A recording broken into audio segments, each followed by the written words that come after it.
बंगला बगीचा नीमच की जो समस्या बना के रखी है वो कभी भी नीमच समस्या हुई नहीं थी। ये तो किसी एक अधिकारी के दिमाग में अंदर का एक बात आई जिन्होंने इसको उठाया। और बेसिकली बंगला जो भी है, बगीचा है, बंगला है, बगीचा है, वो सब के सब नीमच के अंदर है। और नीमच हिंदुस्तान में, पाकिस्तान में तो है नहीं। तो इसको समस्या को बनाया गया है, ये समस्या थी नहीं।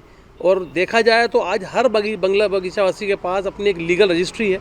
वो एक लीगल पेपर है जो शासन के अधिकारी द्वारा शासन के दफ्तर में दिया गया है।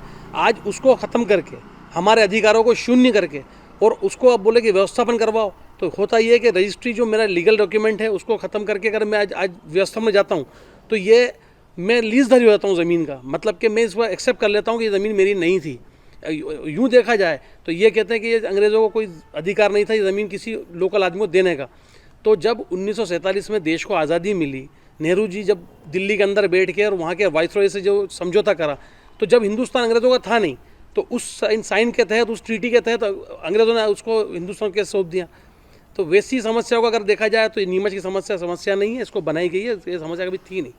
आज हम हमारी इस रजिस्ट्री को लेकर हम इसमें ना तो लोन ले सकते हैं, ना इसको हम बेच सकते हैं। शासन ने रजिस्ट्री पे बैन लगा रखा है।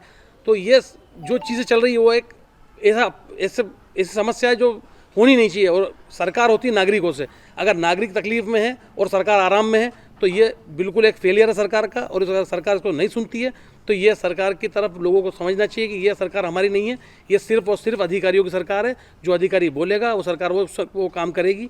इसके लिए मैं अपील करूँगा नीमच की जनता से कि जो जैसे हम आज एक मूक दर्शक बन के बैठे हुए हैं, हम हमारे अधिकारों के लिए नहीं लड़ रहे हैं, तो ये हम गलती कर रहे हैं। हमको हमारे अधिकारों के लिए बाहर आना चाहिए और ये जो भी समस्याएं बनाई गई है उसको दूर करने के लिए जो भी सार्थक प्रयास होने चाहिए वो करने चाहिए। देखिए, मूल सुविधा की बात करें तो बरसों बरस तक, जब तक मैं तो अभी तक देखा, कुछ टाइम के अंदर यहाँ पे कुछ डेवलपमेंट आया है, वो भी लोगों ने अपनी आवाज़ उठाई तो आया।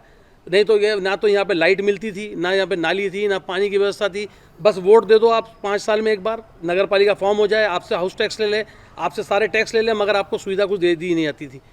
तो ये हमारा फेलियर है, हमारा नगर पालिका का फेलियर है कि अगर नीमच के लोकल लोगों को आराम नहीं मिल रहा है तो ये नीमच के लोगों के लिए बहुत बड़ी विडम्बना है। जब व्यक्ति अपना जब मकान बनाता है तो इतनी खुशी होती है उसको कि वो सोच भी नहीं सकता कि मुझे मकान बनने के बाद इतनी खुशी होती है कि मेरा आज किसी भी शहर के अंदर मेरा मकान है। तो जब मकान बनकर तैयार हो जाता है और मालूम करते हैं कि यार कि इसके हम तो इसके मालिक ही नहीं है, ये कैसी विडम्बना है। जब मालिक ही नहीं है तो फिर वो मकान हमारा किस काम का रहा है मतलब। और ये जो जितनी भी समस्याएं सब समस्या बनाई गई है, वर्तमान समय के अंदर भी बंगला बगीचा समस्या निराकरण के लिए फाइलें मंगाई गई थी। जो भी फाइल लेकर जाता है कार्यालय के अंदर तो वहाँ उस फाइल के अंदर एक नहीं दो नहीं वो अनगिनत कागज़ और कहते ये भी लाओ वो भी लाओ। और सुनने वाली बात तो वहाँ कुछ है ही नहीं कि बोला आप ये सब कागज़ लेके आओ, उसके बाद देखते हैं क्या हो सकता है आपका मतलब। तो ये कौन सी बात हुई। तो मतलब हम मालिक होते हुए भी हम उसके मालिक नहीं हैं अपने मकान के मतलब। और आज़ाद हिंदुस्तान के अंदर ये स्थिति में हम जी रहे हैं, क्या ये अच्छी बात नहीं है मतलब। वोट देने का तो अधिकार, वोट तो जो आता है तब उनको जब भी चुनाव होते हैं वोट के लिए तो आ जाते हैं, वोट हम भी डालाते हैं क्या। लेकिन जब हमको बैंक जाते हैं लोन लेने के लिए तो वो हमारी जो उसको मान्य करते ही नहीं, बैंक से लोन मिलता ही नहीं हमको। तो फिर क्या फ़ायदा है, ऐसी संपत्ति का क्या फ़ायदा। बेच भी नहीं सकते उसको, क्या अपने बच्चों को नहीं दे सकते किसी को भी। आज हमारी ज़मीन बंगला नंबर 20 गुरुद्वारा रोड, वो आज की तारीख में बंगला बगीचा में आता है। ना हम यहाँ के ऊपर कुछ घर बना सकते हैं हमारी ज़मीन के ऊपर, ना कुछ तोड़ सकते हैं। आज वो ज़मीन सरकारी हो चुकी है, हमारे लिए कुछ भी नहीं है वो ज़मीन की कीमत। गवर्नमेंट ने हमें इतना परेशान कर रखा है, ना कभी रजिस्ट्री हो सकती है इसकी, ना आने वाले टाइम में कभी हमें ऐसा लग रहा है कि होने वाली है। ये खाली बस चुनाव मुद्दा बना रखा है बंगला बगीचा, और इसके अलावा और कुछ भी नहीं बना।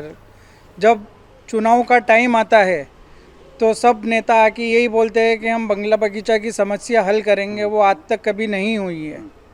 और ये मेरे को नहीं लगता है कि आने वाले टाइम में भी होने वाली है। बंगला बगीचा के ऊपर आज तक कभी कोई बैंक लोन नहीं दे पाती है और ना कभी इसकी रजिस्ट्री हो सकती है। तो उस वजह से लोग भी बहुत परेशान हैं, घर बनाने में उनको बहुत दिक्कत आती है। वो अपनी खुद की ज़मीन नहीं है, वो सरकार की ज़मीन मान्या करते हैं।